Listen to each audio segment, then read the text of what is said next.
Weather Service in the Twin Cities has issued a severe thunderstorm warning for eastern Pope County, west central Stearns County, northeastern Swift County, northwestern Canby Ojai County, until 1:15 p.m.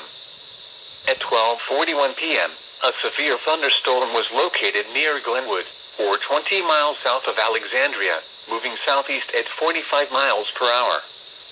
Expected hazards include 60-mile-per-hour wind gusts and half-dollar-size hail. This is a radar-indicated threat. The following impacts are expected. Hail damage to vehicles is expected. Expect wind damage to roofs, siding, and trees. Locations impacted include Bruton, Belgrade, Norway Lake, Grove Lake, Villard, El Rosa, Gilchrist, Sunburg, Westport, Sedan, Glenwood Airport, and Padua. This includes U.S. Highway 71 between mile markers 146 and 147, and between mile markers 153 and 160. For your protection, move to an interior room on the lowest floor of a building.